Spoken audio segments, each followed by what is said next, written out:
Estamos en streaming, estamos en vivo, Eduardo Lust, ¿cómo le va? Muy bien, por suerte. Se lo ve alegre, parece que la repercusión que tuvo este espacio el martes pasado lo dejó exultante. ¿Le gusta la terminología y el vocabulario que utilizo? Sí, muy bueno, extraordinario. Muy bien. Nos fue muy bien. Sí, ok. ¿Le gusta? Sí, yo se acuerda que le dije que no estaba convencido. Porque un programa que le va muy bien, para mí hay que seguir igual. Sí. Cuando a alguien le va muy bien. Pero yo soy de los que va contra la corriente. Soy como el salmón. Es como el salmón. Nada contra la corriente.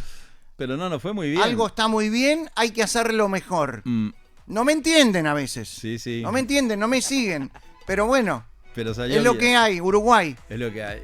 No fue muy bien. Primero la cantidad de vistas que tiene el programa. Bien. ¿Usted se fija en la cantidad de visualizaciones? Hoy me fijé. Sí, claro. Porque si nos ven, yo que sé, poca gente. Claro. Vamos a no perder tiempo y vamos a hablar de lo que realmente nos divierte, que es la actualidad. Todos estamos orgullosos del país que tenemos, ¿no? Sí. Un país democrático, con libertad de expresión, que es lo más importante, por lo menos para mí, me imagino que para usted también. Eso es fundamental. Sí. La libertad, como acá sobra, la gente no lo aprecia. Claro, no se da cuenta. Pero mire que es así, acá sobra. Sí. Pero lo que sobra no se valora. Y todos los días, no sé si todos los días, pero permanentemente, el gobierno nos da muestra de que es algo que no le gusta. ¿La libertad? La libertad. Ahora, ellos no pueden decir, no nos gusta la libertad. Tampoco lo disfrazan, ¿eh? No. Tampoco lo disfrazan. Yo le tiro una que me tocó. De cerca 2 le tiro. Me quisieron cancelar en los ómnibus. Sí, cierto. Y eso habla del odio hacia la libertad. Sí. De expresión y de la libertad en todas sus facetas. Sí. Y cuando vino la senadora Pata Kramer aquí, que tuvo una expresión interesante sobre la bandera palestina, diciendo que era la banderita hit del momento, la cancelaron dentro del Frente Amplio. Sí, o sea, ella misma tuvo una situación que no quiero repetir aquí al aire porque no es pública, porque además generaron un gran problema interno por eso. Pero son enemigos de la libertad, porque el socialismo es enemigo de la libertad, claro. Y el comunismo también. Es por definición. Entonces, cuando algo es por definición, si H2O es agua, es una definición. Sí. Entonces, como esas ideologías son por definición, si no serían otra cosa, lo tratan de disimular o no lo disimulan internamente, pero le aparece, porque uno no se puede disfrazar todo el tiempo. Claro, le brota. Le brota, sí. Y yo se lo decía incluso en el Parlamento, pero en una discusión, yo diría, filosófica. Hay gente que le gusta y gente que no le gusta. Que son las mejores discusiones cuando uno entra filosóficamente argumentando. Entonces, uno ve cuando, ese incidente con la senadora, ¿no? Que dijo algo que pensaba. En el acierto o en el error era lo que ella pensaba. Bueno, tuvo problemas internos dentro del partido, ¿no? por decir eso. Le pidieron la banca. Bueno, está. Pero esto no se sabe. Bueno, eso no se sabe, pero ahora se sabe, ¿no? Pero permanentemente ellos dan señales. Después, de pronto no se concretan porque necesitan leyes o necesitan medidas de gobierno para concretarla, pero por lo menos prohibir el monoambiente, ¿no? Hay un senador que gana 600.000 pesos o más. Sí. O sea que necesidades económicas no tiene. Que a él no le gusta el monoambiente y a él no le gusta que una persona que construye un monoambiente gane mucho dinero, porque son los dos argumentos que dio. No me gusta el monoambiente y que el que lo vende por 40 lo venda en 70 no me gusta. Bueno, si hay una persona que compra algo de 70 que vale 40, la persona lo compra. Si alguien vende algo en 70 que vale 40, felicitaciones. Y si alguien quiere vivir en un monoambiente, que viva en un monoambiente. Exacto. No sé, libre, la persona es libre. Pasa eso, ¿no? Pero ellos van a mandar un proyecto de ley prohibiendo. Ayer escuchaba una joven periodista que no sé quién es, de otro medio de comunicación, que es cercano al Frente Amplio. ¿La periodista? La periodista ¿Cómo sabe que es cercana al Frente Amplio? Por el medio donde trabaja. ¿En qué medio? En La Diaria. La Diaria es un órgano de prensa de izquierda. Sí, creo que sí. ¿Sí? Yo tengo, por las personas que trabajan en La Diaria, los periodistas, sí. como uno identifica el diario El País, por ejemplo. Uh-huh. Rodríguez Larreta, Washington Beltrán, claro. blancos históricos. Claro, era un periódico blanco. Totalmente. Pero ahora es un diario plural. Sí, claramente. El día era Partido Colorado. Sí. ¿no? Pero La Diaria no. La Diaria...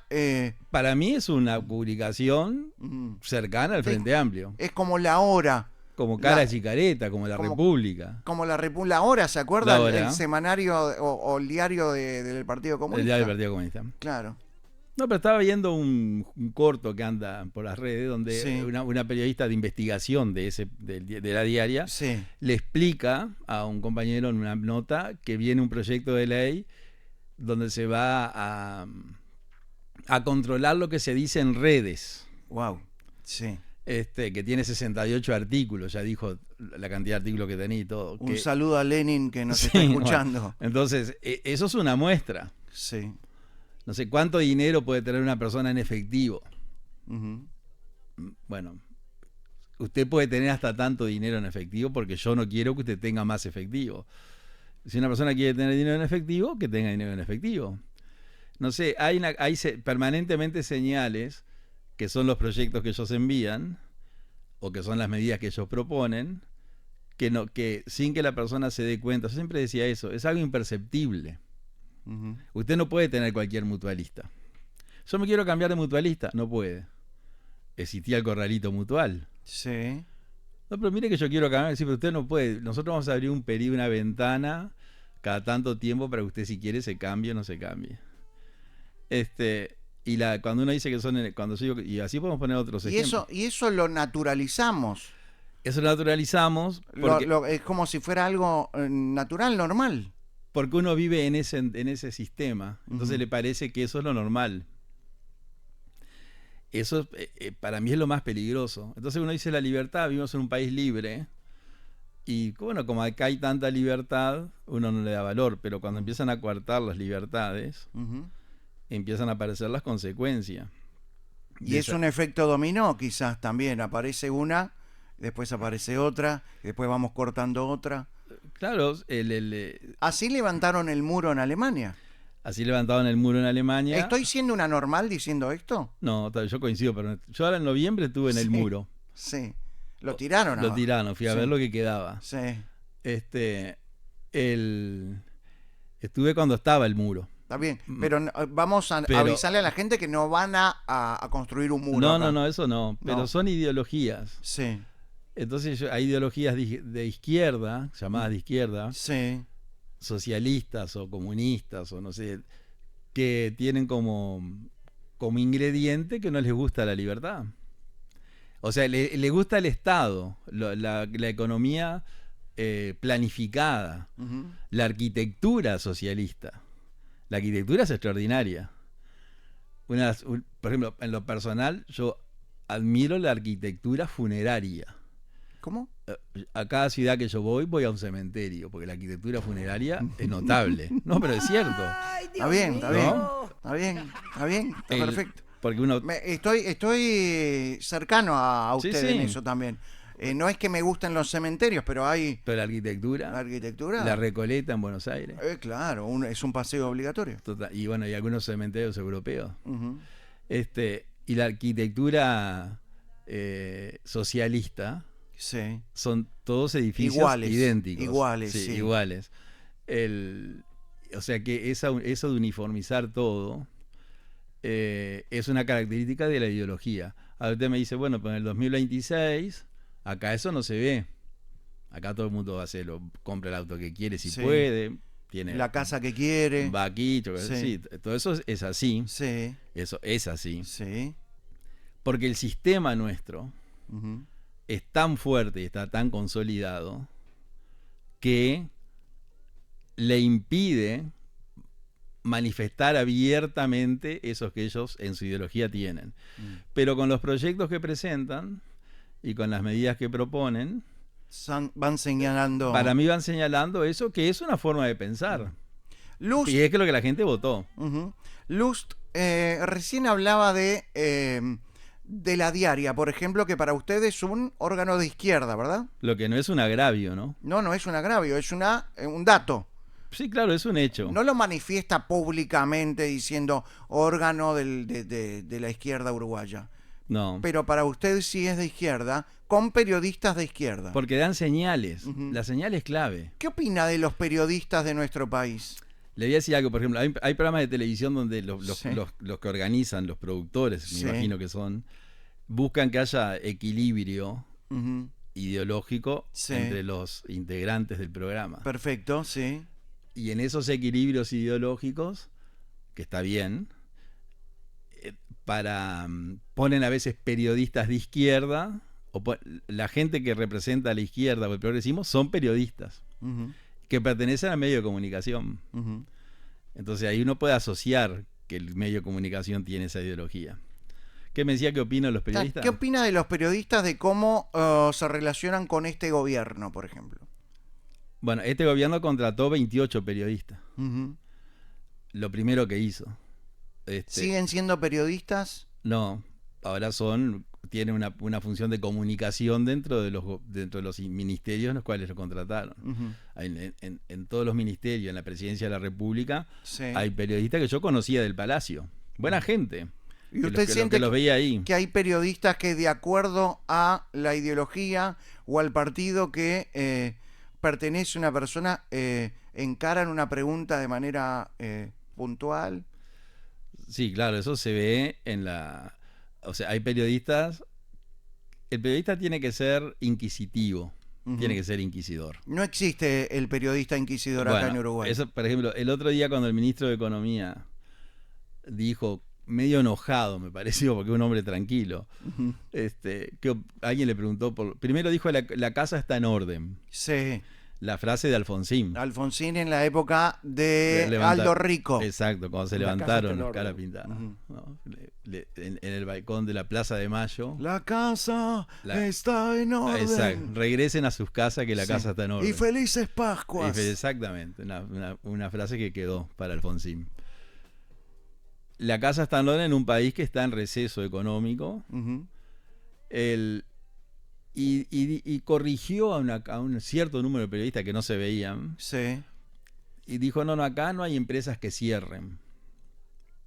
Que incluso hay una empresa que hoy les hizo caso al ministro. O sea, dijo, vamos a no quedar mal con el ministro, y usaron la expresión de él. Pero hay una lista de empresas que cerraron desde el gobierno. Entonces dijo, acá hay empresas que se reprograman, que se reconfiguran, que esto y que aquello. Pero cierres no. Yo creo que ahí un periodista le tendría que haber dicho, perdón, señor ministro. Esta es la lista de las empresas que han cerrado y se han ido del país. O esta empresa cerró. O esta es la lista de empresas que cerró. Que es normal, toda la vida cierran empresas. Entonces, ¿por qué no asumir que hay empresas que cierran? Bueno, entonces el periodista ahí, me parece que el periodismo quedó como inmovilizado. Te había dicho, no, discúlpeme. No hay repregunta en este país. No hay repregunta. En ese sentido... Todos faltaron a la clase de la repregunta en este país y a la clase de la pregunta inquisidora. Claro, uno ve periodismo de otros países, en Estados Unidos, por ejemplo, en la Argentina mismo. ¿Pero eso es porque somos tibios en realidad o porque, digamos, los periodistas no quieren tener una situación incómoda con ministros o gente del gobierno? Y bueno, yo creo que son más de un factor. Primero, no quieren enfrentar al del gobierno porque mañana lo van a encontrar de nuevo, van a necesitar la nota o la palabra o lo que fuera. Segundo, trabajan para un medio. Y los medios siempre tratan de no enfrentar a los gobiernos. Porque el principal cliente en todo es el Estado. O sea, que contrata publicidad, que toma empleados públicos. el que consume siempre son los gobiernos. Entonces la famosa pauta publicitaria también hay que cuidarla. Yo creo que los periodistas uruguayos tienen ese estilo que podrían, sin ser atrevidos, o sea, sin faltarle el respeto Una vez se ve videitos de un periodista que persigue a un político y le insiste con una pregunta. Bueno, eso acá no es habitual, pero diría que no se hace. Es un estilo de periodismo que es propio de lo que yo conocí siendo legislador, que los veía los periodistas parlamentarios, preguntando a todos los parlamentarios en general. Yo me llevaba bien con todo, buena gente. El periodista que trabaja para el gobierno deja de ser periodista. Sí, totalmente. Porque ya pasa a ser un funcionario público que tiene como función comunicar lo que hace la repartición en la cual está. ¿A usted le pareció bien desde su lugar, ¿no? De docente, de político, de ex legislador, que Blanca Rodríguez renuncie a la televisión y días después asuma su papel político para dignificar la política? Vine para dignificar la política. Bueno, que renuncie a un trabajo para ser senadora no me parece mal. Bien. Durante no sé cuántos años fue la cara de un informativo. Dejó y después apareció como el repuesto que dijo Mujica. Sí. Qué frase le mandó, ¿eh? Sí, la verdad que bastante... Machista, misógino. Machista y deprimente para Blanca. Totalmente. Yo no la conozco a ella, ¿no? Una sola vez tuve una radio. Pero ahora dignificar, bueno, es una autopercepción. Horrible. Porque no sé, no he visto bien qué es lo que ha hecho como senadora. Hablando de mujeres, fue el Día Internacional de la Mujer. Sí, el 8 de marzo. ¿Fue alguna vez alguna marcha acompañando a mujeres? No, nunca fui. ¿Usted tiene hijas? Sí, 2 hijas mujeres. ¿Van a la marcha? No van. Y nunca saludé a ninguna tampoco. ¿Por qué no saludo nunca a ninguna mujer? Porque no, es una fecha que ninguna fecha me mueve demasiado. Bien, no es algo puntual hacia eso. A no ser las fechas tradicionales. No sé, Navidad, fin de año, esa fecha sí. ¿Vio que el PIT-CNT cooptó la marcha? Sí, claro, en los últimos años la marcha de la mujer se transformó en una marcha frente amplista. Es decir, las personas que no son... una marcha frente amplista? Y claro, como la marcha del silencio, que no debería ser tampoco frente amplista, debería ser de todo el Uruguay. Sí. Pero ahí tenemos un problema también, ¿no? Para ingresar. Sí, pero se cuenta que hemos escuchado cientos de testimonios de mujeres que han ido, que no son frente amplista, que no pertenecen al Frente Amplio, y las han expulsado, las han agredido incluso. Y después hay un pequeño grupo que, bueno, en la iglesia del Cordón tuvieron que vallarla. Sí, claro. Es una barbaridad. Poner policías. Poner policía. Y hay un pequeño grupo que son las que resaltan, que tiene un enfrentamiento con el varón. Y el Día Internacional de la Mujer en realidad nació como desde otro lugar, ¿no? Como un día trágico. Claro, recordando una tragedia. Que pasó esa fecha. Entonces las Naciones Unidas, que los 365 días del año hay día de algo, la incluyó como el Día Internacional de la Mujer, reivindicando los derechos de la mujer de una sociedad patriarcal, etc. Y está muy bien, pero claro, si recordamos un día trágico, no es un día para mostrar las tetas o... No, y además para enfrentarse a otra mujer que no sea de la ideología de ellos. Y el PIT-CNT, bueno, el PIT-CNT está manejado por el Partido Comunista. La gente que está en el PIT-CNT, los adherentes lo eligen. ¿No debería tener personería jurídica el PIT-CNT? Sí, esa era una idea nuestra en la coalición, la personería jurídica de los sindicatos. ¿Qué pasó? ¿Nos olvidamos? Bueno, ahí se aprobó un proyecto de que no iba, o sea, que tenían que tener personería jurídica, que los que no tenían personería jurídica perdían una cantidad de beneficios, pero no se hizo obligatorio. Entonces el PIT-CNT optó por no sacar la personería jurídica. ¿Debería haber sido obligatorio? Debería haber sido obligatorio, claro que sí. Porque es una asociación civil, desde el punto de vista jurídico, el PIT-CNT. Y bueno, debería ser obligatorio, El tema de las cuotas también debería regularse. ¿No alcanzó 5 años de coalición como para hacer eso obligatorio? ¿O ahí fue una sensación de tibieza? No, el tiempo daba para Ujú. aprobar eso. ¿Se equivocó la coalición? No se avanzó, sí, la coalición fue de las cosas que no hizo. Ujú. Cuando uno se pregunta por qué perdió la coalición, etcétera, etcétera, bueno, habrá más de una razón. Pero una de las razones fue esa, no avanzar en cosas que yo creo que la ciudadanía esperaba. Ujú. Y bueno, y después, eso era sencillo. Los votos estaban, porque éramos 56 diputados y 17 senadores. Así que votos había en ambas cámaras. Sin atropellar ni pasar por arriba al resto, al Frente Amplio y a los otros partidos, se podía haber hecho eso. Que además se presentó, se gestionó en el Parlamento. Bueno, pero no se llegó. Bueno, eso puede servir de experiencia, no sé, para otro periodo de gobierno. Luz, ¿estoy exagerando si digo que Jorge Díaz, el prosecretario de la República, le hizo caso? Sí, nos hizo caso porque se ve que escuchan el programa. ¿Estoy exagerando o no? No está exagerando. Cuéntele a la gente por qué nosotros trabajamos también Bueno, para el gobierno. eso es una... Estuvimos trabajando Sí, para el gobierno. para perfeccionar el gobierno. Para perfeccionar el gobierno. Cuéntele a la audiencia que se perdió el martes pasado Sí. cuál fue su idea que fue tomada por el gobierno en menos de una semana. Sí, absolutamente. Hoy fue un día muy importante. Cuando el doctor Díaz hace declaraciones, Jorgito. sí, Jorge Díaz, es muy importante. Porque hoy dijo, lo trató a Ojeda de ladrón. ¿Eh? Sí. Una cosa me ¿Pero sorprendió a cómo mí. va a tratar de ladrón a un legislador? A Andrés Ojeda, de sí. cualquier partido, o sea, Sí. prosecretario, sos el ejecutivo. De ejecutivo no tenés nada cuando tratás de ladrón a un Sí, no, legislador. hizo una referencia al senador Ojeda Uy, qué feo eso. y refiriéndose al senador dijo, el ladrón cree que son todos de la misma condición. Bueno, utilizó una frase Sí. célebre. Bueno, pero- Al que madruga Dios lo ayuda. Bueno, pero Podría haber dicho al que nace barrigón es al ñudo que lo faje. Sí. Sí, pero bueno, se le ocurrió esa. Se le ocurrió al ladrón. Una cosa media rara, ¿no? Pero bueno. No, pero nosotros en la ¿Por reunión... qué dijo eso? Qué feo. Sí, dijo 2 o 3 cosas y muy importantes. Es decir, lo más importante que dijo es esto. Sí. Reconoció que el gobierno miente.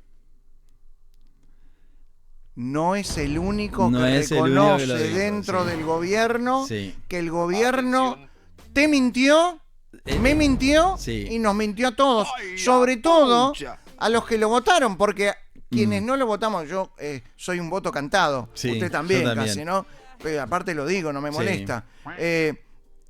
A mí no me mintió. No. Le mintió al que votó al que- Frente Amplio. al que votó. Al que le dio el voto. Claro. ¿Por qué? ¿Qué dijo Jorge Díaz? Yo voy a decir algo. Me voy a Sí. tomar 3 o 4 minutos. Adelante. El doctor Díaz va a decir, Luz sueña conmigo o está todo el día, pero no es así. No, Sí. lo que pasa es que se presentan. ¿A usted le gusta jugar al ajedrez? Sí, soy bastante malo, pero... Un día lo sí. vamos a invitar a Jorge Díaz para que venga a jugar al Ay, ajedrez con Y usted. voy a perder. Sí, y sí, porque... Sí, porque vio que el ajedrez no gana el que sabe más, sino el que mueve mejor. Y ahí me va a ganar. Muy bien. Así que ya anuncio que voy a perder. Mueve mucho mejor. Sí, claro. Sí. Sabe mover los peones y los caballos. Fue muy interesante porque la característica del doctor Díaz, Sí. entre otras, Sí, es que tiene una gran precisión en el lenguaje. bien. Yo diría que es la persona que está en política que tiene más precisión en el lenguaje. Ya que estábamos hablando de frases célebres, se me ocurre una frase en este momento Sí. a raíz de eso. En el país de los ciegos... Del trato de rey. Bueno, para seguir hablando de ajedrez. sí, de ajedrez, Claro, exactamente. ahí está. Todo tiene que ver con Todo tiene que ver con el ajedrez. Entonces, en una nota que le hacen hoy, él dice, el partido político que no cumple, y mire lo que dijo, A ver. lo que escribe en el programa, le miente a la gente. Este se está queriendo tirar solo. Sí, pero puso lo que escribe. Sí, No dijo el partido político que no cumple lo que dice. sí, No, entonces, no, yo no dije eso, yo dije lo que escribe. Nosotros no escribimos que no íbamos a claro. hacer esto y lo otro. Ujú. Entonces, primero dijo eso, que para mí es una confesión Sí. valiosa, porque es el co-secretario, el Sí. copresidente, como digo yo, Sí, de que el Frente Amplio, que él coincide con esa opinión generalizada, que el partido que no cumple lo que promete, miente. miente. El gobierno El gobierno te mintió. te mintió. Entonces, cuando el prosecretario de la presidencia dice, hoy refiriéndose al tema del Ministerio de Justicia, hablando de ese tema, en un paréntesis del tema, dice, el partido político que no cumple lo que prometió en la campaña, lo que escribió en su programa, le miente a la gente. Ujú. Entonces, como el Frente Amplio no cumple con lo que dijo porque hace cosas que no dijo, Sí. le está mintiendo a la gente. Por eso Ajá. el gobierno te mintió. Ujú. Entonces, que el prosecretario coincida en que, sin decir el Frente Amplio te mintió, pero dio una definición de la mentira en política, que es la que hizo el Frente. O sea que primero eso. El propio Jorge Díaz reconoce, sin decir el Frente te mintió, Sí. describe una conducta, que es la que tiene el Frente. Describe una conducta. Bien. Y luego de la descripción de la conducta dice, el que así actúa miente. Conclusión, el Frente miente. O le mintió a la gente. Que eso fue lo que le hizo ganar las elecciones. Porque usted piensa que imagínese una campaña electoral que dijera, vamos a subir impuestos, Sí. nos vamos a apropiar del FONASA, vamos a poner la policía del pensamiento, vamos a prohibir los monoambientes. La gente no lo vota. Claro. Pero como eso no lo dijeron, la gente lo votó. ¿Sabe por qué agarré el celular? Ah, Porque rescaté una frase de Mahatma Gandhi. ¿Vio que subí un tuit con la frase de Mahatma Sí. Gandhi? La quiero leer textual porque me parece que viene bien para esto. Más vale ser vencido diciendo la verdad que triunfar por una mentira. Lo dijo notable. Gandhi. No, de extraordinario. Gandhi no votó al frente. No votó, claramente no. Ah, sí. Pero ¿qué pasó? Nosotros en el programa anterior dijimos que en la función de gobierno Sí, estaba el jefe de Estado y el jefe de gobierno. sí. Y dijimos que el jefe de Estado era el presidente de la República, que tiene muy pocas tareas, y muchas tareas tiene el jefe de gobierno, que es el presidente de la República, y los ministros. Bien. Y nosotros dijimos que el ejercicio de la jefatura de gobierno, que tiene todas las tareas, que es el presidente y los ministros, se ve en el Poder Ejecutivo. Y la jefatura y la función del jefe de Estado se ve en la presidencia. O sea, la persona física, presidente, tiene dos tareas, jefe de Estado y jefe de gobierno. Como jefe de Estado es el presidente, y como jefe de Estado, como jefe de gobierno, realiza la función de gobierno. Y esa función de gobierno se realiza con los ministros. Ujú. Y nosotros dijimos que como el presidente Orsi no se reúne con los ministros, Porque acostumbraba a no reunirse. exactamente. O sea, arrancaron en marzo de 2025 y no tenían la costumbre de No. juntarse todas las semanas en un consejo de ministros. no tenían. ¿Pero por qué? Bueno, no saben, no sabían, nadie le dijo que se tenía que poner a laburar. No. Eso fue lo que la estrategia de gobierno que armó. Sí, La estrategia de gobierno es, tú, llamando Orsi, sos jefe de Estado, sí, o sea, viajás al exterior, nombrás al secretario, lo que hace el jefe de Estado, que hace Sí. 5 cosas nada más. bien. Y nosotros, el Frente, Decidimos. somos la jefatura de gobierno. Bien. Entonces cada ministro, en mi opinión, resolvía algo y le comunicaba al presidente. Y nosotros el martes pasado hicimos referencia A a esa. que el Consejo de Ministros no se reunía como reunía. debería reunirse. Lo dijimos acá. Sí, ¿y qué dijo Jorge Díaz? Y hoy anunciaron que a partir de ahora se van a reunir cada 15 días. Brillante luz. No, Brillante luz. No por mí, pero digo que... Brillante luz. Pero fue una coincidencia. Brillante Luz No. está laburando para Orsi. Entonces Sí. anunciaron que a partir de ahora, cada 15 días, Sí, se van a reunir juntar. los ministros A con el comer presidente. empanadas se van. A comer empanadas A comer empanadas. o a tratar los temas, 3 pero, empanadas que tres sobraron de ayer empanadas. para 3 personas. Como para la 2 película. personas. Horrible. pero eso es algo que es un anuncio de hoy. Sí. Entonces, ese es un anuncio importante, Ujú. porque quiere decir que el Poder Ejecutivo, Vamos a ver si cumplen. Sí, y vamos a ver, cumplir van a cumplir, Sí. pues se van a reunir. El tema es después el producto de esa reunión. Viene el Mundial, se van a reunir Sí. para ver los partidos. Sí, puede ser. Ah, o Puede sea, ser. yo estoy 3 meses adelantado. Adelantando. Claro. Lust, recién hablábamos de Díaz que miente. Sí. O mejor dicho, no que miente, No. sino que dice que el Frente Amplio te mintió. Él dice que el que en campaña política promete algo y no cumple, le miente a la gente. Ahora, de acuerdo a lo que dice Jorge Díaz, no solamente Díaz es el que reconoce la mentira.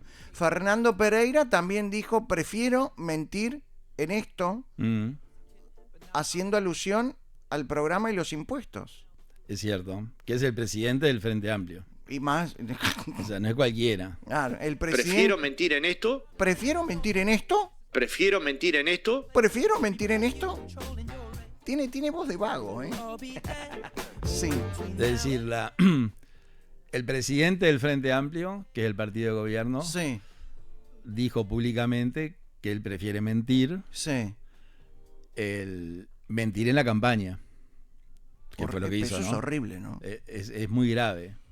Es muy grave y es un acto de sinceridad. Pero fue un acto de sinceridad abrumado por la realidad. Ujú. Porque algunas de las medidas que el gobierno tomó, claramente no las anunció en la campaña. Y es lo que yo digo, si ellos hubieran hecho una campaña política diciendo que iban a hacer esto que hicieron, la gente no lo hubiera votado. Creo yo. Bueno, mire, ¿qué propone el señor Yamandu Orsi? ¿Cuál es la propuesta suya para la presidencia en un debate? Sí, Aumentar el impuesto al Temu. Ponerle IVA a las Sí. compras en el extranjero. sí, Grabar las inversiones de los uruguayos en el extranjero. sí.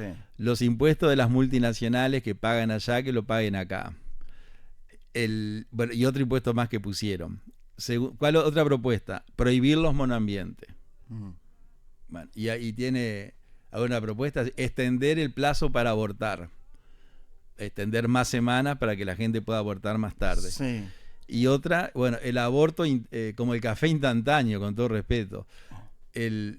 Vio que acá para abortar la mujer embarazada Sí, expresa su intención de abortar al médico, sí. y claramente está todo reglamentado, y hay un periodo de 5 días de reflexión, Bien. que el médico le dice, usted venga dentro de 6 días, y en esa entrevista el médico le debe ilustrar a la persona, a la mujer embarazada, no a la persona mujer, a la mujer embarazada, Lo que va a suceder. las consecuencias de un aborto. Consecuencias, sí. Y que con esa información que ya de pronto no tiene, o tiene, pero partimos de la base que no tiene, para igualar, vuelva dentro de 6 días y reitere la solicitud y ahí se pone en marcha el proceso. Eso funciona así. Está bien eso. Está bien, sí. Bueno, lo que propone el doctor Brioso, que es el que lidera la campaña del aborto, que dijo que en el Uruguay había una felicidad, Sí. que el pueblo estaba feliz porque la gente abortaba, una cosa rarísima. Bueno, No, ha dicho cosas, Sí, Brioso. dijo, sí. ¿Brioso no es el que sumó 4 más 4?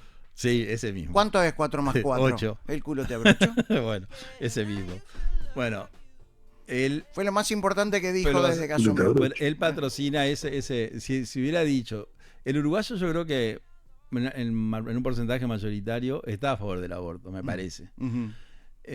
Pero una cosa es, y otra cosa es decirlo en una campaña. Nosotros vamos a promover que las personas del extranjero que hoy no pueden, hay un procedimiento, no cualquier mujer puede abortar, Ujú. que vengan y puedan realizarse. Eso es lo que se está proponiendo en este proyecto. Extender las semanas para realizarse el aborto, que la persona que venga del extranjero lo pueda hacer, y el periodo de reflexión eliminarlo. Porque según Brioso, la gente que va a abortar ya sabe que quiere abortar y ningún periodo de reflexión le va a hacer cambiar de idea.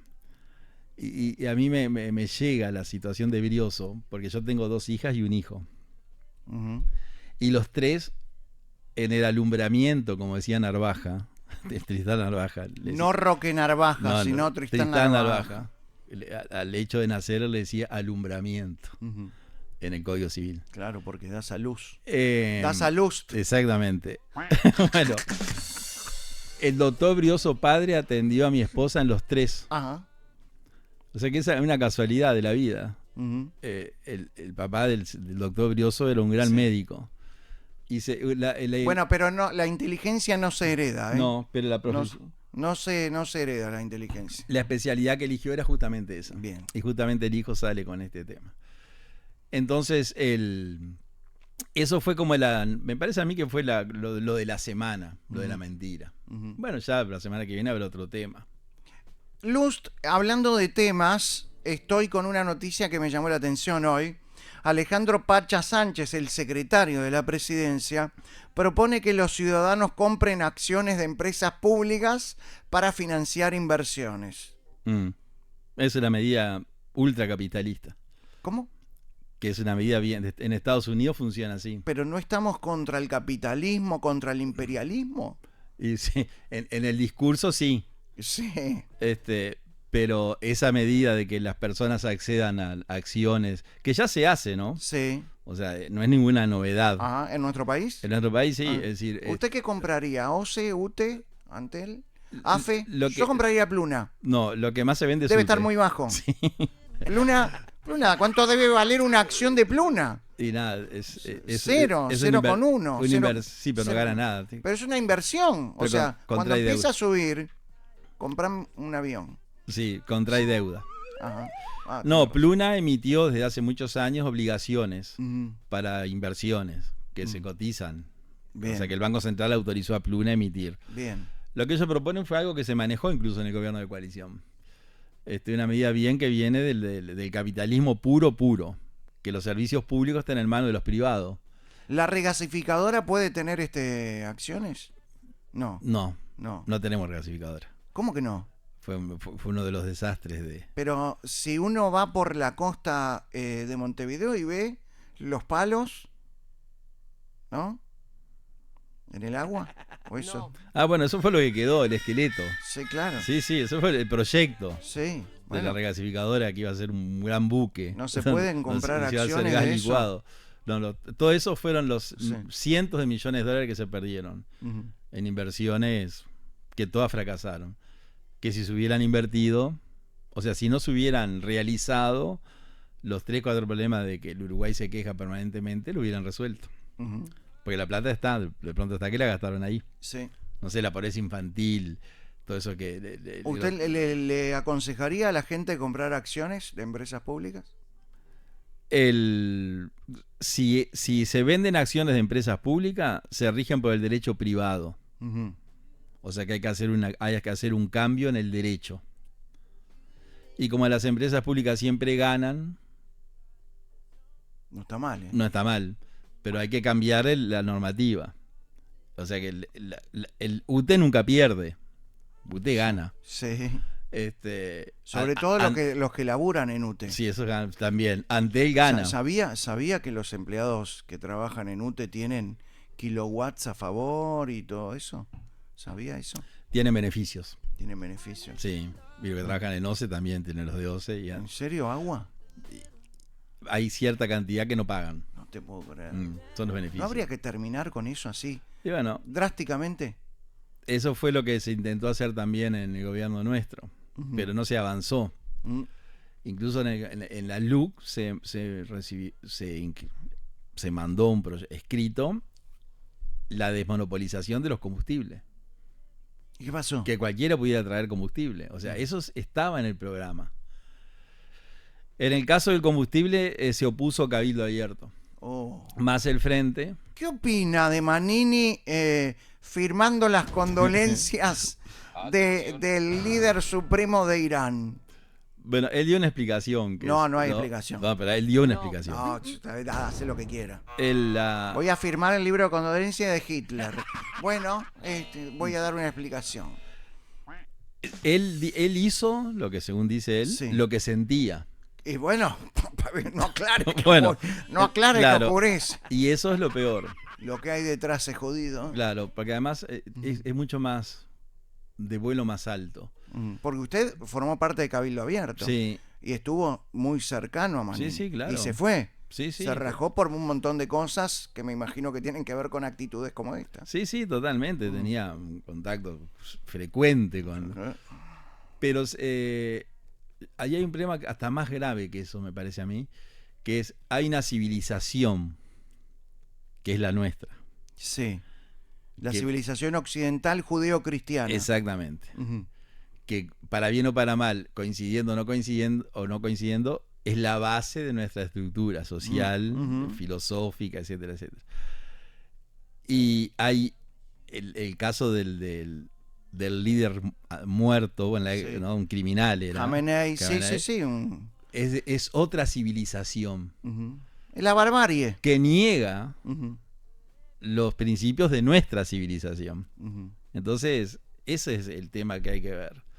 El ir a presentar la condolencia por la muerte de una persona que, desde el punto de vista político, era un dictador, un criminal, Ujú. hace 30 años que estaba en el gobierno, hace 2 meses reprimió un movimiento juvenil. Sí, sí, bueno, estamos diciendo solamente Sí, sí, un sí. granito de arena de lo sanguinario Totalmente. que ha sido ese hombre. Bueno, entonces está. Él firmó el libro Ujú. y dijo que era en homenaje en solidaridad con la cantidad de gente que estaba triste porque había muerto un líder. Ok. Me parece que no, Mm. que para mí fue un error. Mm. No, ¿No? para mí es ¿No? un horror. Sí, Un algo. horror. Y más una persona que está en política, Ah, que no es que uno tenga que mentir en política para ganarse un voto. No hay que hacerlo. no, Pero hay que defender los valores de nuestra civilización. exacto. Eso me parece... ¿Podemos luego de la pausa hablar de Irán, lo que es un régimen religioso, político, y podemos hablar de religiones? Sí, algo podemos hablar de religión. ¿Le gusta? Sí, me gusta el tema. ¡Nos vamos a la pausa! Eduardo Lust, en Malos Pensamientos, vino cargado hoy, ¿eh? Martes ilustrados. Luego de la pausa. Y la remera de esta semana, ¿qué dice Lust? Prefiero mentir en esto. Firma Fernando Pereira. Claro, Prefiero mentir en esto. es la frase de la semana. De la frase de la semana. Claro, prefiero mentir en esto. No- no a sé- ver si estoy exagerando. ¿Le puede costar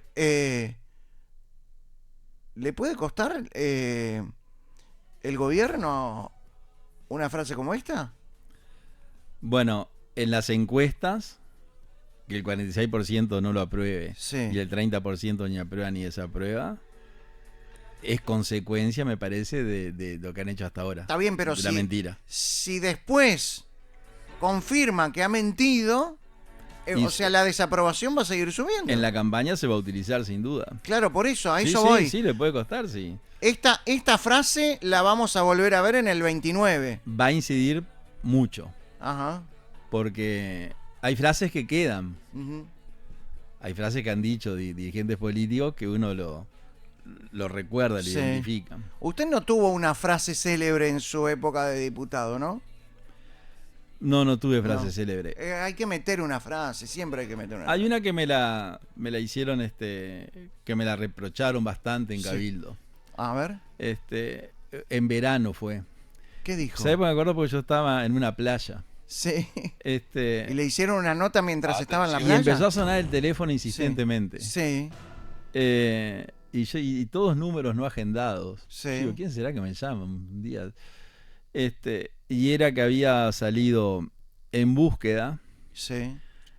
una nota que habían hecho a una persona que era de Cabildo Abierto, que me había grabado a mí. Uy, qué feo eso, Sí. qué actitud desleal aparte. totalmente. ¿no? Sí. Y en esa conversación que yo tuve con esta persona... ¿Se sabe quién es públicamente? Sí, sí, sí. ¿Quién es? El que me grabó. Sí. El señor Adrián Pupo. Ajá. Era un dirigente de Cabildo Abierto. Sí. Que estaba en la... Mandado. Entonces él fue a hablar conmigo Sí. y yo, para sacar una información que Sí. yo creía que él tenía, Sí. le di como letra, digamos. Ajá, usted también es pillo. entonces le dije, en Cabildo hay muchos torturadores. Ah, me acuerdo de esa Sí. frase, claro. Para que él me continuara diciendo algo. Claro.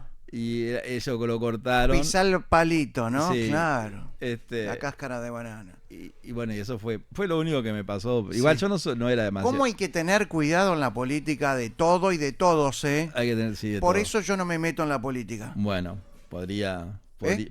incursionar en política. ¿Usted le parece? Y yo creo que sí, todo el mundo puede incursionar. Claro. Pero El- es difícil, o sea, ¿cómo voy a juntar votos? Bueno, yo creo que para ser diputado 20.000 votos. Pero un Me, estornudo.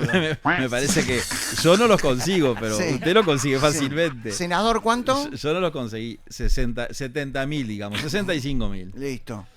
Eso se consigue. Sí, claro. Y yo con ese incidente No, yo no los consigo, ya los tenemos. ya los tiene. Ya los tenemos, pero Sí, sí. ¿es presidente o nada? Hay que jugar a mayor, Claro. en las grandes ligas. Porque a mí me dijeron una vez que el presidente, el mejor trabajo que tiene que hacer es armar un buen equipo de trabajo. Totalmente. Es lo único que tiene que hacer el presidente de la República, es armar un buen equipo de trabajo. Eso es la gran tarea de un presidente, tener un gran equipo. Y no es este el caso de este gobierno. No, no es ese. Tiene gente valiosa, pero tiene mucha Luis gente. Lacalle No. Pou armó un buen equipo de trabajo. Para mí arma un buen equipo de Sí. trabajo y gente formada. Ajá. El tema está que la gente sea formada en la materia. Claro, usted es doctor, es abogado, es docente. Está, pero no me cuente a mí, porque yo No, pero me refiero pero a que... digo, la gente que rodea al presidente Sí. tiene que ser gente formada. Claro. En ese incidente Ilustrada. ilustrada, exactamente. En ese Claro. incidente de Cabildo, yo fui y presenté la renuncia. Muy bien. Hizo bien. Me presenté ante la Junta Nacional Ujú. y dije que yo entendía que eso que había dicho yo era muy grave. En una fórmula Luz Pettinati, ¿qué sería? ¿Usted preferiría ir de vice o de presidente? Como dijo Hugo Batalla hace años cuando ¿Qué dijo? cuando dice la anécdota que Wilson le propuso lo invitó a que entrara al Partido Nacional Sí. para hacer un cogobierno. Ajá. Y dicen que el doctor Hugo Batalla le dijo que no, después fue con el doctor Sanguinetti. Ujú. Cierto. Sanguinetti Sanguinetti Batalla. Y, incluso ganó la elección por los 30.000 votos de Batalla. Que dice que Batalla le contestó, si yo voy con usted, la personalidad suya es tan potente Sí. que usted sería el presidente y yo el co. Usted sería el gobierno y yo el co. O sea, yo no sería nada. O sea que eso de hacer un co-gobierno es relativo. Ok. Yo no creo que no sé si serviría para presidente. ¿No? El vicepresidente tiene una actividad Mm, en el Palacio Legislativo. claro. Sendik fue vicepresidente. O sea, yo creo que sería más útil Ujú. como legislador que como ejecutivo. Claro. O Habría sea, que sería averiguar. Pettinati Luz. Pettinati Luz. Habría que averiguar si van a vender acciones de ANCAP, si va a estar Sendik. No, ahí no hay que comprar. Por la duda, por las dudas. Hay que aclarar bien quién va a estar detrás de cada organismo. Teóricamente una petrolera monopólica Sí. no pierde. Y acá es el único país del mundo donde los casinos pierden Y la y petrolera la monopólica. petrolera Monopólica. monopólica también. Sí. Una locura. Increíble. Ujú. Es el único ejemplo. Porque es imposible perder. Cuando le dan el producto, la clientela, el monopolio, la exclusividad, le fijan el precio por encima del costo, Ujú. es siempre ganancia. Íbamos a hablar de Irán, íbamos a hablar de religión, pero antes quiero hablar de algo que está sucediendo en minutos, va a suceder, que es un acto por la convivencia. En este día, hoy, se está desarrollando el acto por la convivencia, recordando los 10 años del asesinato de David Frem Sí. en Paysandú, y también se recuerda el asesinato de Simón Lasowski por Paladino, el Es cierto, nazi de que fue Montevideo. También. el En antecedente el más año lejano. 87. ¿Usted fue compañero de Frem Sí, por eso. en Paysandú? Amigo de la infancia. Ajá. Mi familia materna vivían frente a la casa de los Fren en Paysandú. Ujú. Y David era de mi edad. Él iba a la escuela 8 porque no era católico. Nosotros íbamos a un colegio religioso salesiano. Ujú. En Paysandú no hay colegios Judíos. Entonces la colectividad, que es bastante numerosa, pero todos muy integrados, Ujú. iban a colegios, a escuelas. No. Después, cuando mi abuelo fallece, mi madre y sus 4 hermanos no podían dividir la casa, digamos, y se la venden a los Frem. Ujú. El abuelo de David, el padre de David, compra la casa que era de mi abuelo. Y toda la infancia, la niñez, la primera infancia, la adolescencia, era permanentemente con David como del grupo. Ujú. Después David se dedicó, fue un empresario exitoso, como todos los Frem. Mario, el hermano, que es una persona extraordinaria.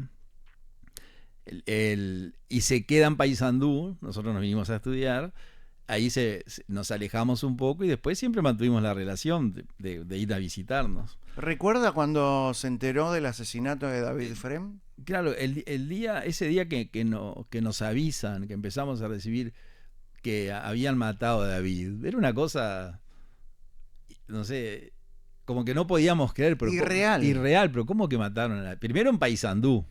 Ujú. Donde no digo que no haya homicidios, pero tampoco que todos los Nos días conocemos todos, totalmente. gente sana. Es rarísimo que haya un homicidio. Y después ese homicidio absurdo, Ujú. porque hay muertes absurdas. Ujú. Que una persona salga a caminar y que la primera persona de la comunidad judía que se le cruce lo mate. Es una cosa absurda. Por el solo hecho de ser judío, Sí. un desequilibrado que gritó incluso Sí. Allahu Akbar. Hizo alusión a Alá, Claro. Alá el más grande, al Ujú. Islam. Y además después uno se enteró cómo fue. Entonces cuando uno reconstruye el crimen, Ujú. es peor. Ujú. David diciéndole, pará. El hijo de David mirando por el espejo del auto cómo apuñalaban al padre. Porque llegaron juntos a la casa de la calle Guayabos, que era la casa de mi abuelo, que la conozco Ujú. como a la palma de mi mano. Y David baja y el hijo se queda en el coche. Y cuando baja, se cruza con esa persona que viene caminando y lo apuñala. Y David, que no sé, lo habrá tratado como un conocido, como se trata a la gente en Paysandú. Y le dice, pará. Y el hijo mira por el espejo porque siente la voz del padre y ve al padre apuñalado, caído. Bueno, baja del coche, lo empuja al homicidio y lo auxilia al padre, lo carga y lo lleva al sanatorio donde llegó vivo. Entonces, siempre fue como una muerte impactante por la amistad que teníamos. En el caso personal, por esa relación tan cercana, Ujú. de vecinos, amigos de la infancia. Nosotros tenemos un grupo de Paysandú, un grupo de WhatsApp, que ahora dentro de unos días hay un encuentro. Y en esos encuentros siempre nos acordamos de David. Y este año muy especial porque todos los años son duros, pero el 10 es el 10. Claro. Entonces, siempre nos pareció una cosa, y en Paysandú fue algo que marcó a la ciudad. O sea, es permanente, porque además no era cualquier sanducero. Ujú. Era una persona en la cual había unanimidad. Si había una persona querida en Paysandú, era David Frem. Lo digo no porque haya sido esto, Ujú. porque todos lo dicen. Además un comerciante conocido, muy conocido, de esos comerciantes que la gente iba y retiraba lo que necesitaba, desde ropa hasta ciclomotores, electrodomésticos, un comercio muy importante. Entonces era esa relación así tan... Bueno, y pasó lo que pasó y quedó, lamentablemente, más vale que no hubiera quedado en la historia que estuviera vivo. Ujú. Pero va a quedar en la historia Ujú. como una víctima de una muerte absurda. Una producto del víctima odio. más producto del odio, del Producto del antisemitismo. Totalmente. ¿Cómo cree que el antisemitismo está viviéndose en Uruguay? Bueno, eso es... Yo no tengo como una información, digamos, científica, pero hablando de las religiones, ¿no? Que yo dije, vamos a hablar algo de religión. En los países se han hecho como encuestas, claro, y la gente no dice yo soy antisemita o no soy antisemita, porque es una respuesta Ujú, que no es fácil de dar, o sea, la gente miente en algunos temas. claro. Pero yo creo que hay algunos movimientos, bueno, puedo decirle qué cantidad, no tengo una información, que digo el 10%, el 15%. No estoy hablando ¿no? tampoco de cantidades, No. estoy hablando de sensaciones. Pero hay un movimiento, en el Uruguay, Ujú, y tal vez en otros países, pero yo hablo de Uruguay, no creo que haya un antisemitismo así declarado, ujú. porque la sociedad está muy integrada. Igual en las redes lo hay, ¿eh? Sí, Ujú, en las redes los hay, y hay gente que manifiesta en las redes y no tiene problema en decirlo, y que expresa su antisemitismo. ujú, Pero el Uruguay es un país que tiene mucha gente de la colectividad, ujú. en proporción a la población. Entonces yo creo que es muchísima más la gente, enormemente la cantidad de gente que no tiene problemas en ese sentido. Por suerte, porque Sí, claramente. cerremos entonces esta temática como empezamos, por el acto de la convivencia. Es El acto de la convivencia. Sí, de eso se trata, de convivir en paz y en libertad. Totalmente. Ujú. Es lo. Yo diría que es, que hoy citamos a Titán Narvaja, natural y obvio. Debería ser natural y obvio la convivencia. Luz, ¿cómo comenzaron las religiones? Bueno, este programa nosotros dijimos, bueno, martes ilustrados, ¿no? Sí. Porque estamos improvisando nosotros. Ahora en el corte ¿Sí? En el corte hablamos de algunas cosas que no estamos haciendo bien en esta improvisación. Bien. Porque es así, tiene que ser así. A mí me parece que podríamos... esto es una conversación. De eso se trata. Como la película de Gene Hackman, La conversación. No, a mí lo que me... Entonces decimos, hablamos de temas diarios y de pronto podemos dedicar algunos minutos a un tema que no sea ni político, o sea, que sea un poco más elevado, con todo respeto. O sea, no hablar de Luz, ni de la actualidad. ni de Álvaro Delgado, ni de Fernando Pereira, ni de la calle Pou, ni de nada. O sea, hablar un poco de temas más, no digo más importantes, digo distintos. En el programa pasado terminamos hablando sin querer de Rasputín. De Rasputín Salió ahí y de Pericles. Y de Pericles, sí, de Pericles, el gobernador de la oración fúnebre de Pericles, hablando de David. El discurso de Pericles que yo recomendé es una oración fúnebre, donde él hace un homenaje a los soldados de Atenas, Grecia no existía, que murieron defendiendo a Atenas. Esa oración fúnebre quedó en la historia. Estamos en streaming en vivo, ¿eh? Estamos. Nos pueden ver en YouTube, Malos Pensamientos Oficial. Ahí está.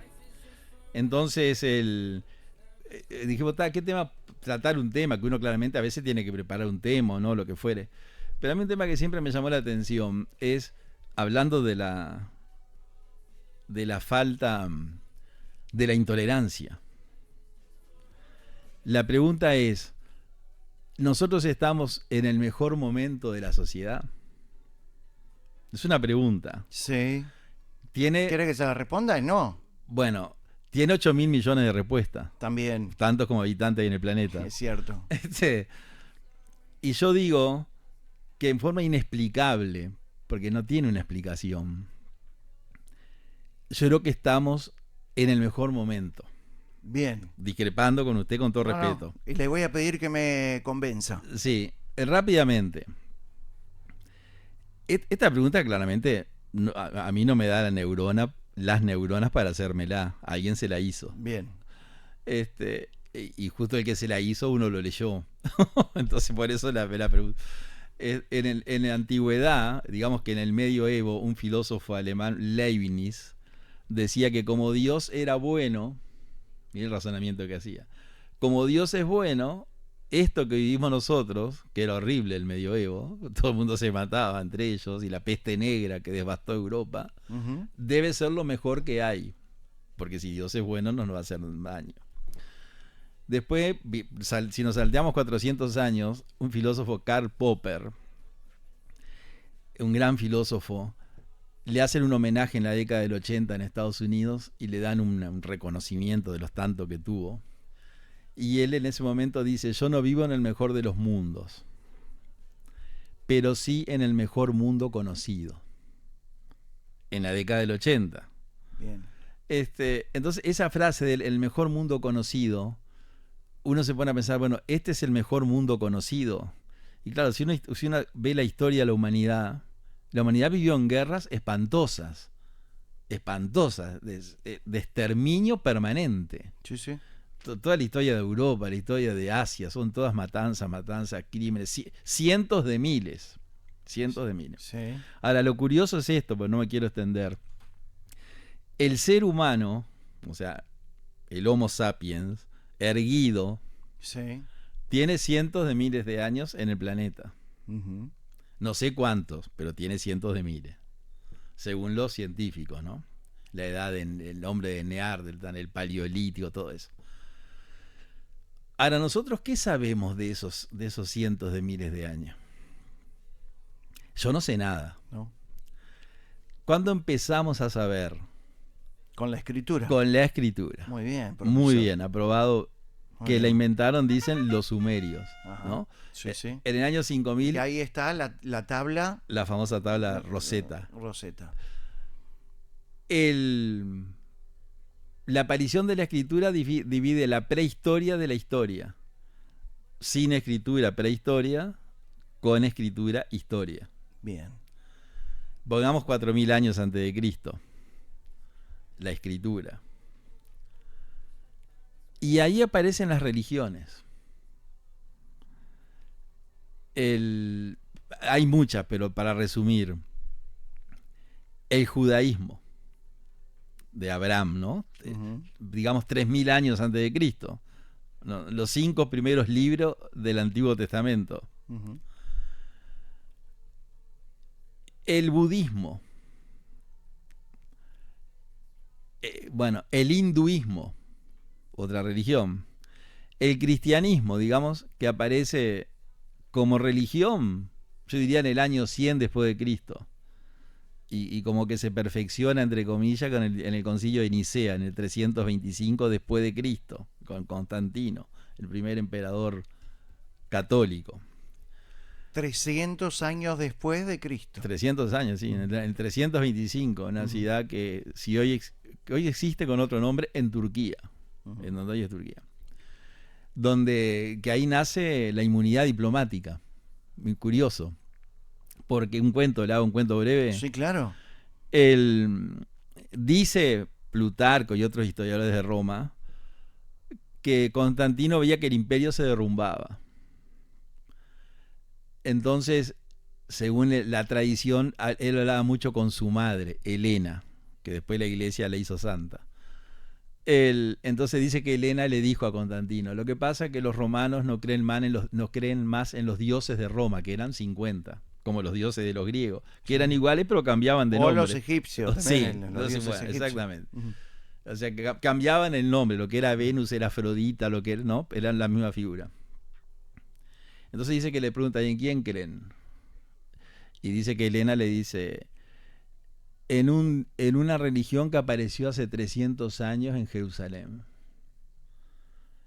Entonces, en ese diálogo, que me imagino que es ficticio, pero que trata de justificar o explicar, le preguntó: ¿y esa gente dónde está? La famosa pregunta: ¿y esa gente dónde está? Y la madre le dice: están por todos lados. Entonces Constantino le pregunta si tienen líderes. Y ella dice: sí, le dicen obispos, que habían nacido en el año 70 más o menos después de Cristo, como una organización. Entonces Constantino hace un censo por todo el imperio y detecta 700 u 800 presuntos obispos, y manda a las legiones de Roma a que esos obispos vengan a la ciudad de Nicea y hagan algo orgánico y estructurado de la religión, el transformar el imperio en esa religión, porque ellos creían que todos venían de los dioses y si no creían en los dioses el imperio se derrumbaba, y para que esa gente pudiera venir a caballo, en carro, caminando desde España, de lo que después fue España, Francia, Irlanda, etcétera. Él mandó a las legiones de Roma como con un pergamino y le dijo, la persona que exhiba este pergamino hay que cuidarla y tiene inmunidad de paso, hay que traerla hasta acá. Entonces la delegación venía, se iban turnando como una posta, las diferentes legiones romanas, le iban cuidando hasta que llegaran a Nicea. Y ahí se reunieron entre abril y mayo, y ahí inventaron todo lo que sabemos hoy. El matrimonio, el bautismo, la confirmación, el rito de la iglesia, de la misa, se hizo ahí. Después, entonces, nace el cristianismo, nace el Islam, 550 años después de Cristo, según el mito, ¿no? Mahoma, que era un campesino analfabeto, se le aparece a Alá y le dicta el Corán. Mahoma, como no sabía escribir, se lo dicta a escribientes y ahí nace el libro. Entonces las religiones siempre es un fenómeno increíble. Para resumir, el Islam, el hinduismo, el hinduismo que no tiene un dios, tiene más de uno, no es monoteísta, pero tiene un dios bueno, un dios malo y otro del medio, digamos. El cristianismo monoteísta, el judaísmo, 15 millones de fieles, nada más. El judaísmo en el mundo. En el mundo. En el mundo. Sí. Solo 15 millones en 8.000 millones. En 8.000 millones. 2.300 millones el cristianismo. 1.600 millones el Islam. 1.000 millones. O sea que esas religiones, capaz que mañana dicen, no, Luz, el judaísmo somos 60 millones, no sé. Yo no, digo, 15 millones. son 15 millones. Sí. Bueno, está. Es la cifra que uno maneja. Y puedo tener errores, claro. Entonces, con la aparición de las religiones, que con las diferencias que tienen, todas transmiten valores. Porque el Islam no dice que hay que matar a la mujer. El Corán no dice eso. Lo han dicho los que han interpretado después, Sí. ¿no? Que Alá, eso no vamos a entrar en ese tema que es muy largo. Entonces, las religiones que transmiten valores. El judaísmo transmitió los 10 mandamientos. Los 10 mandamientos. Que es la primera constitución. Exactamente, y que son valores. ¿Qué valores más increíbles que esos, no? Sencillos. No robarás, no mentirás. Exactamente. Y respetar a tu madre y a tu padre. Totalmente. El amor al prójimo. Jesucristo dejando de lado a Dios. No matarás. Claro. Una revolución en la cual la herramienta era el amor. Hablar de amor, era amor en el sentido de esa religión, era impensado. Entonces yo lo que digo es que las religiones, independientemente si Dios existe o no, que ese es otro tema, que no es nuestro, ¿no? Que, ¿Usted cree en Dios? No lo vamos a resolver nosotros. ¿Usted cree en Dios? Yo creo, sí. Yo también. No lo vamos a resolver nosotros, ¿no? Pero incluso ayer en la clase, que empezamos las clases en facultad, le contaba a los chiquilines en la primera reunión la famosa frase de Nietzsche, esa de Dios ha muerto, sí, ¿no? Nietzsche, ¿no? Que tiene muchas frases. Sí, claro. Me gusta Nietzsche, ¿eh? Sí, sí. Es muy bueno. Absolutamente. Odiaba el socialismo y el comunismo. Totalmente. Sí. Un gran filósofo. ¿Qué dijo Nietzsche? ¿Cuál es mi frase preferida de Nietzsche? ¿Le digo? Bueno, todos los pensamientos son malos. Tiene algo que ver con el nombre del programa, ¿no? No hay malos pensamientos. Todos los pensamientos son malos. Claro. Pero Nietzsche, bueno, que yo le decía, no tenía nada que ver, estamos en la primera clase de Derecho Constitucional. Sí. Y yo le decía que la aspiración, no me quiero ir de la religión, pero que la aspiración de un docente tiene que ser que el estudiante termine queriendo la materia, no aprendiendo. Eso depende del profesor, del docente. Queriendo la materia. Claro, uno no puede querer todas las materias, pero hay una que sí. Le doy un ejemplo. El estudiante se despierta y dice, uy, ¿qué día es hoy? Jueves. Hoy tengo derecho constitucional. Exactamente. Esa es la manera de querer a la materia. Totalmente. Y yo contaba una anécdota, pero después cerramos con las religiones rápidamente. Sí. De un profesor de filosofía del derecho que cuando empieza sus clases, un alumno le dice, yo doy esta materia porque si no apruebo esta materia no me recibo, pero su materia no me interesa. El profesor contaba eso, no sé si fue cierto o no, lo contaba como una herramienta para entusiasmar al estudiar la materia. Ujú. Entonces este profesor, que le digo el nombre, Armando de la Torre, un hombre que nació en Cuba, hizo toda su formación en Estados Unidos, compañero de clase de Fidel Castro. Él le dice a ese estudiante que le va a dar un libro para que lea. Bien. Entonces le dice, yo te doy un libro. Le dice delante de toda la clase. Dentro de una semana venís y yo te tomo un examen de ese único libro que te voy a dar para leer. Si aprobás el examen, salvás la materia y no vengas más. Salvás el curso con una semana y un libro. Y si no, perdés la materia y tampoco vengas más. Tenés que repetir el año. Entonces le dice que le dijo que sí y le dio un libro que se llama Así habló Zaratustra, de Nietzsche. Ujú. Que es una obra de teatro también. Es una obra de teatro. Y en ese libro Nietzsche cuenta la historia de Zaratustra, que es un anciano que baja de la montaña porque encontró la verdad y la va a difundir en el mundo, en el cuento de Nietzsche. Ujú. Y cuando va bajando de la montaña se encuentra con un lugareño y le pregunta quién es, le dice soy Zaratustra que vivo en la montaña, y dice ¿por qué bajaste de la montaña? Entonces le dice voy a explicarle a la gente que encontré la verdad, el sentido de la existencia. Y entonces el peatón le dice bueno, que Dios lo ayude, y Nietzsche le contesta Dios ha muerto. De ahí viene la frase, en el sentido de que un modo de vida terminaba, no que Dios hubiera, o sea que Dios es un modo de vida. Ujú. Entonces este joven lee ese libro, el profesor de la Torre le va a tomar el examen y cuando le va a hacer la primera pregunta cuenta él que el estudiante le dijo profesor, sí, quiero cursar la materia.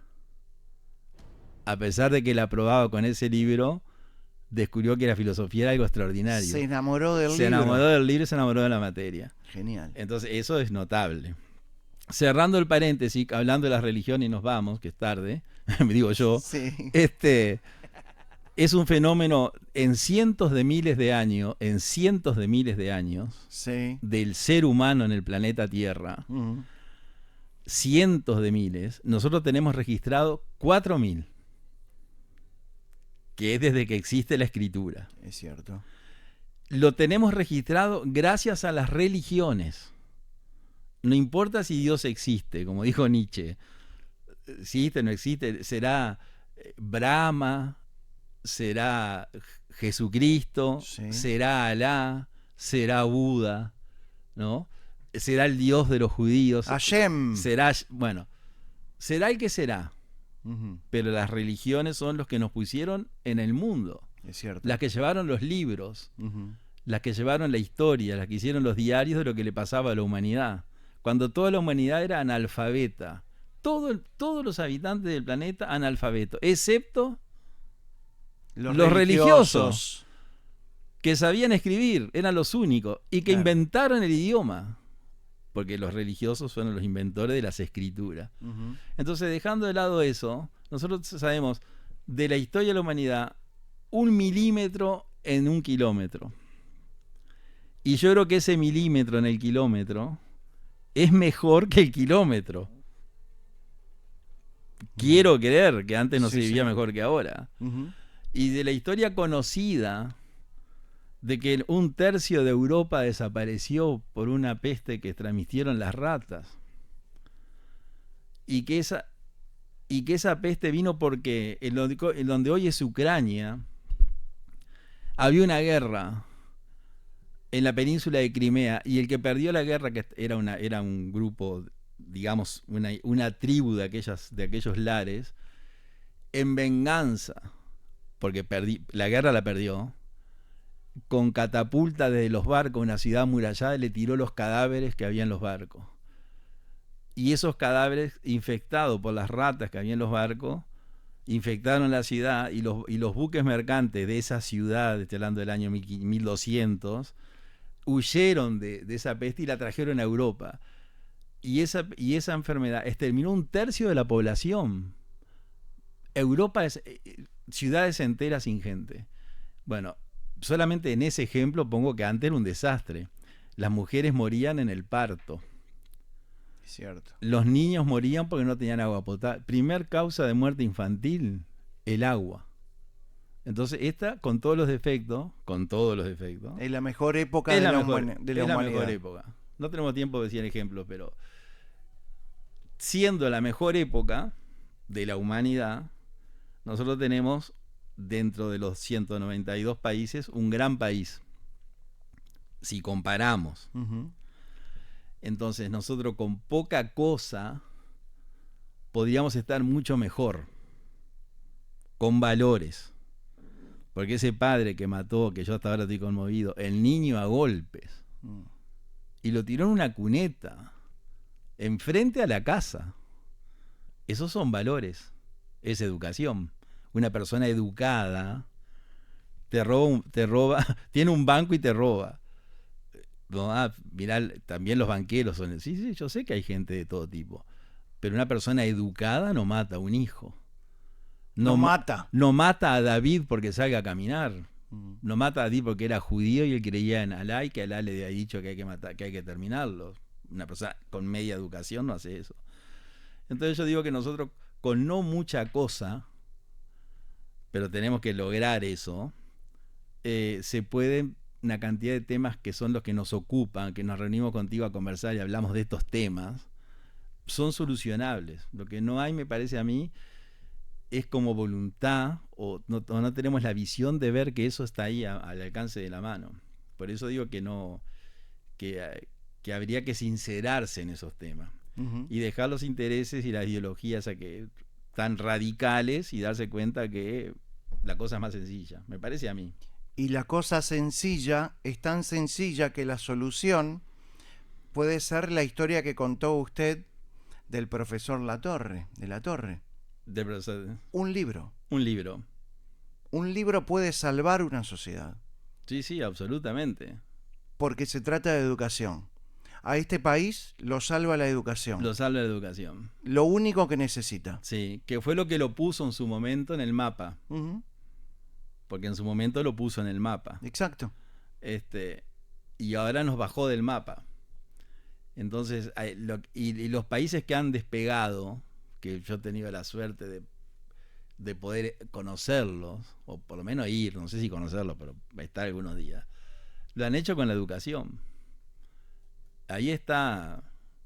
Y la educación tiene pasos agigantados. Bueno, será antes, no sé, antes había que leer la Eneida. Poner que no leas la Eneida, no, pero la informática, la inteligencia artificial, la educación. Y una persona educada tiene valores. Yo sé que hay gente educada que no tiene valores, ¿no? Porque los grandes criminales tenían educación también. Sí. Pero cuando toda la persona accede a educación y la educación transmite valores y no transmite valores para enfrentar, que a veces es lo que buscan los sistemas, sino para unir, está la base ahí. Yo creo que esa es la base. Gracias, Luz. Bueno, muchas gracias por la invitación. Gracias. ¡Nos vamos! Un placer disfrutar de Martes Ilustrados. Y es lo que nos está pasando, lo que usted había dicho, entre aprender o querer la materia. Estamos queriendo esta columna, Luz. Bueno, muchas gracias. Aprendiendo y queriendo su participación. Muy bien. Gracias por venir. Bueno, hasta el próximo martes. Y gracias por irse, decía mi viejo cuando venía gente y se quería ir a dormir. Gracias por venir y gracias por irse. ¡Nos vamos! Gracias a todos, gracias a la mejor audiencia del mundo. ¿Se divirtió? ¿Aprendió? Aprendí mucho y pasé muy bien. Gracias. Lo lindo es que la gente aprende y la gente agradece. Que eso también tiene que ver con los valores. Cuando la gente es agradecida, estamos haciendo las cosas bien. ¡Chao, hasta mañana!